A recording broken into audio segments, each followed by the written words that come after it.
Azerbaijan की सरकार ने कभी सपने में भी नहीं सोचा होगा कि आज ये भी दिन आएगा जब उनको भारत के आगे हाथ फैलाने पड़ेंगे, यानी कि भारत के आगे झुकना पड़ेगा।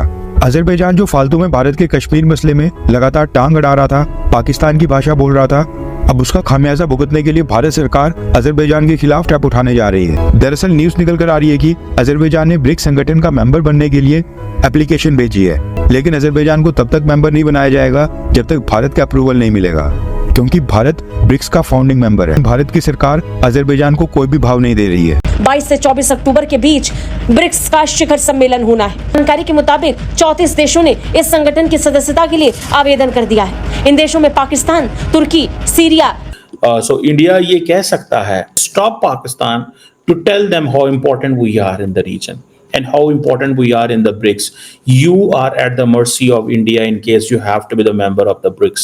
ब्राजील, रूस, इंडिया, साउथ अफ्रीका ने मुश्तरका करेंसी डॉलर में तजारत ना करने का ऐलान किया है और इस इत्तेहाद को सऊदी अरब, ईरान और मलेशिया की मदद हासिल है। माहिरीन इसे डॉलर की बेकदरी की तरफ एक बड़ा कदम करार दे रहे हैं। हम कहाँ खड़े हैं? पहली बात तो यह है कि हम हैं कहाँ, हम हैं कौन? दोस्तों, अब इन सबको भारत की कदर पता लग चुकी है। इन सबको ये समझ में आ चुका है कि भारत आज कितना विशाल हो चुका है, कितना बड़ा है, कितना मजबूत और कितना ताकतवर है। ये वही अजरबैजान है, तुर्की है, पाकिस्तान है, जो आए दिन जगह जगह भारत को बदनाम करने के लिए लगे रहते थे। हर जगह, हर फोरम पे, यूएन में जहां देखो ये हर जगह भारत के खिलाफ जहर उगलते थे। आज ये भारत के रहमो करम पर आ गए हैं। सब हाथ जोड़ रहे हैं कि प्लीज हमें भी ब्रिक्स का मेंबर बना लो। दोस्तों, ये ब्रिक्स के मेंबर्स जो हैं, ये 5 फाउंडिंग मेंबर्स, उसमें भारत भी है। जब तक भारत हाँ नहीं करेगा तब तक कोई भी नहीं आ सकता। और आप लिख लीजिएगा, भारत इनको कभी नहीं आने देगा, क्योंकि ये सारे चाइना के पिट्ठू हैं और ये वो लोग हैं जो कभी भी भारत का साथ नहीं देंगे। ये अगर ग्रुप ब्रिक्स में आ गए तो ये भारत की ही जड़ें काटेंगे, इसलिए मोदी जी कभी इनको आने देंगे ही नहीं। आप देख लीजिएगा।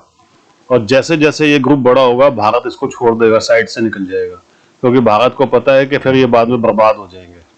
ये सब अमेरिका के उस पे आ जाएंगे, निशाने पे। आप भी कमेंट्स कीजिएगा, वीडियो को लाइक और चैनल को सब्सक्राइब जरूर कीजिएगा। Thank you very. बड़ी डेवलपमेंट ये है कि भारत के वजीर आजम नरेंद्र मोदी जा रहे हैं रशिया फॉर द ब्रिक्स। 22-23 अक्टूबर को मोदी साहब वहाँ पहुँच रहे हैं और ये जो 16वीं ब्रिक्स समिट हो रही है, पाकिस्तान ने ऑलरेडी अप्लाई किया हुआ है। ठीक है, देखना यह है कि एक तो मल्टीलैटरलिज्म की बात हो रही है ना आजकल, इसके हवाले से आपको पता है काफ़ी हमने डिस्कशन की है मल्टीलैटरलिज्म पे। बहरहाल इंपॉर्टेंट डेवलपमेंट यह है कि मोदी साहब क्या वोट देंगे कि पाकिस्तान को एससीओ का मेंबर बनाया जाए। अब ये डिपेंड करता है कि will this membership be at Pak India's expense. इससे जारी बात है चाइना का इन्फ्लुएंस इसमें ज़्यादा बढ़ेगा with the Pakistani presence there. So ये ज़हन में रखिएगा, इंडिया एक हर्डल है। सो इंडिया का जो है वो रोकना या बात करना शायद बनता है, लेकिन मैंने आपको बताया लॉन्ग टर्म नहीं रोकेगा। देखें, 40% दुनिया की पॉपुलेशन इसके अंदर है, ग्लोबल इकोनॉमी, लेकिन कि ब्रिक्स हो या SCO, they lack political support from Russia and China. अगर रशिया और चाइना इस पे थोड़े एक्टिव हों तो फिर चीजें हो सकती हैं। मिसाल के तौर पे आज सुनने में ये आया है कि जो रशियन एम्बेसडर है इंडिया के अंदर, ये कहते हैं कि हम एक नया पेमेंट मेथड लेके आना चाहते हैं। वो कहते हैं कि हमें स्विफ्ट जो पेमेंट मेथड है उसको चेंज करना है, बिकॉज रशिया को तो ऑलरेडी आई थिंक निकाल दिया गया है स्विफ्ट पेमेंट सिस्टम से। एक पैरेलल पेमेंट मेथड आएगा, क्योंकि इस पेमेंट मेथड के ऊपर वेस्ट का कंट्रोल है। सो वो कहते हैं कैसे और क्या किया जाए। तमाम ममालिक इकोनॉमिकली एम्बिशियस हैं और तमाम ममालिक के ऊपर, बहुत सारे ऐसे ममालिक हैं जिनके ऊपर बायलैटरल सैंक्शंस लगी है। मुझे ऐसे लग रहा है आइंदा आने वाले दिनों में अमेरिका रोकेगा दुनिया को कि अगर आप इस पेमेंट मेथड का हिस्सा बनेंगे जो कि स्विफ्ट के मुकाबले में होगा तो हम आपसे डील भी नहीं करेंगे। हो सकता है ये हो, लेकिन चाइना जो है उसके इकोनॉमिक स्टेक्स इतने हाई हैं, बिकॉज चाइना सारे का सारा स्विफ्ट पेमेंट मेथड सिस्टम से बेनिफिशियरी है ना। ठीक है, सो देखना ये है कि ये क्या होता है। अब बड़े इंपॉर्टेंट वर्ड्स इस्तेमाल किए जाते हैं जी, सिविलाइजेशनल डाइवर्सिटी होगी, हम इसमें प्रेशर नहीं होगा। लेकिन आप अगर अमेरिकन प्रेशर से निकलेंगे तो रशियन एंड चाइनीज प्रेशर आपके लिए तैयार बैठा हुआ है। हर मुल्क जो है, हर पावर एक ही तरीके से बिहेव करती है।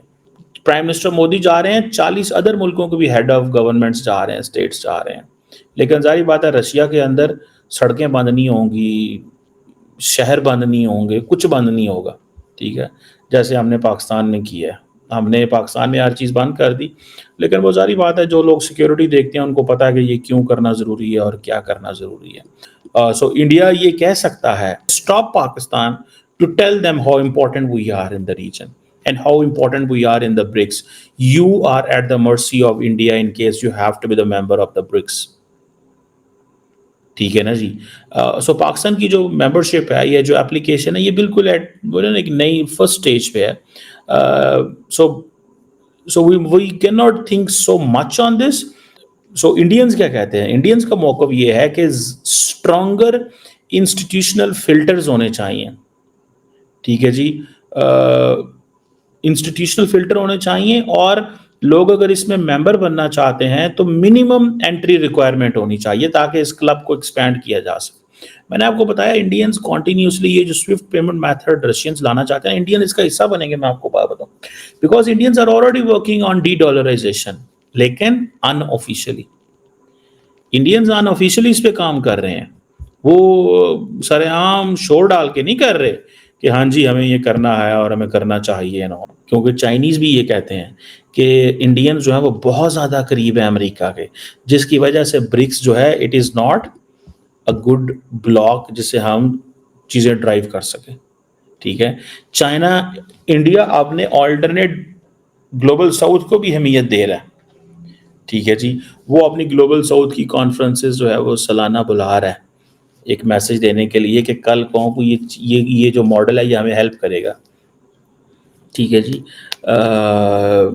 मुझे ऐसा लगता है कि इंडिया जो है वो हर ब्लॉक का, वो जिसे मल्टी डायमेंशनल अप्रोच कहते हैं ना, वो हर ब्लॉक का हिस्सा बनना चाह रहा है। इंडिया को जिस चीज़ से गर्ज है वो ये है कि हमारा इंटरेस्ट कैसे प्रमोट होगा।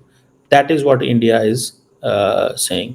हिंदी में एक बहुत ही मशहूर कहावत है, जो बोएगा वो काटेगा भी, जैसी करनी वैसी भरनी। सेम सीन अब अजरबैजान के साथ भी हुआ है। अजरबैजान की सरकार ने कभी सपने में भी नहीं सोचा होगा कि आज ये भी दिन आएगा जब उनको भारत के आगे हाथ फैलाने पड़ेंगे, यानी कि भारत के आगे झुकना पड़ेगा। अजरबैजान जो फालतू में भारत के कश्मीर मसले में लगातार टांग अड़ा रहा था, पाकिस्तान की भाषा बोल रहा था, अब उसका खामियाजा भुगतने के लिए भारत सरकार अजरबैजान के खिलाफ स्टेप उठाने जा रही है। न्यूज निकल कर आ रही है अजरबैजान और ब्रिक्स संगठन को लेकर, जिसके लिए अजरबैजान को भारत की क्लियरेंस चाहिए। दरअसल न्यूज निकल कर आ रही है कि अजरबैजान ने ब्रिक्स संगठन का मेंबर बनने के लिए एप्लीकेशन भेजी है, यानी कि अजरबैजान भी ब्रिक्स का मेंबर बनना चाहता है। इस साल रशिया में जो ब्रिक्स समिट होना है, जिसके लिए प्रधानमंत्री मोदी भी खुद ही रशिया जाने वाले हैं, वहां पर नए देशों को ब्रिक्स संगठन में जोड़ने के ऊपर फाइनल फैसला होगा। इसलिए दुनिया के 34 देशों ने अपनी एप्लीकेशन भेजकर ब्रिक्स का मेंबर बनने की इच्छा जताई है। अब इस लिस्ट पे अजरबैजान का भी नाम शामिल हो गया है। अजरबैजान ब्रिक्स का मेंबर बनकर इसके फाइनेंशियल बेनिफिट्स उठाना चाहता है, लेकिन अजरबैजान को तब तक मेंबर नहीं बनाया जाएगा जब तक भारत का अप्रूवल नहीं मिलेगा, क्योंकि भारत ब्रिक्स का फाउंडिंग मेंबर है। इसलिए रिपोर्ट्स निकल कर आ रही हैं कि अजरबैजान की गवर्नमेंट ने डिप्लोमेटिक चैनल्स के जरिए भारत को रीच आउट करना भी स्टार्ट कर दिया है, लेकिन भारत की सरकार अजरबैजान को कोई भी भाव नहीं दे रही है।